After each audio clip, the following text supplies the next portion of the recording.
Sa Majesté l'a bien dit, sur deux points clés. Il s'agit d'un développement durable.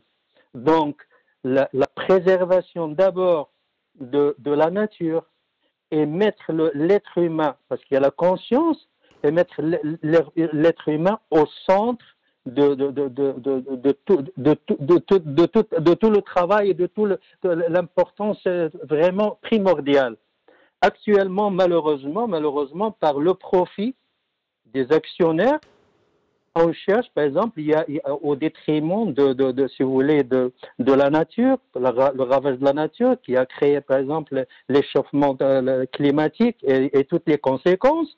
Et deuxièmement, comme si vous voulez, l'ouvrier n'est pas à l'aise, il n'est pas satisfait, il ne fait pas du bon travail, il n'est pas motivé. Alors justement, là, le docteur Aktouf Omar, il avait bien expliqué cette mesure qu'il faut inverser maintenant les tendances.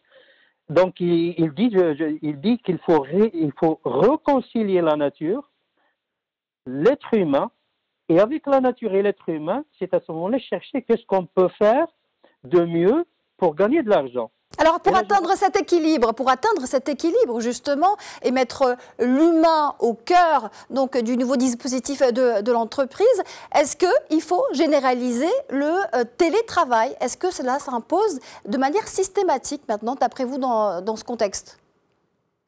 Je pense que pour généraliser quand même totalement le télétravail, ça serait difficile parce que là, si vous voulez, même dans toutes les unités industrielles, si vous voulez, qui sont complètement robotisées ou bien l'intelligence artificielle, l'être humain, heureusement, reste toujours maître de la situation qu'il contrôle les usines. Il faut des contrôles, par exemple, sur certaines choses, des contrôles visuels.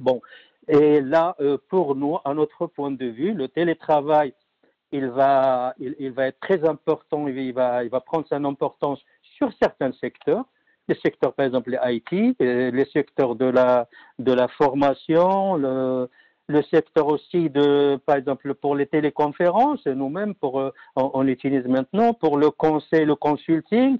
Il y a des ensembles de secteurs qui vont se développer dans ce sens-là.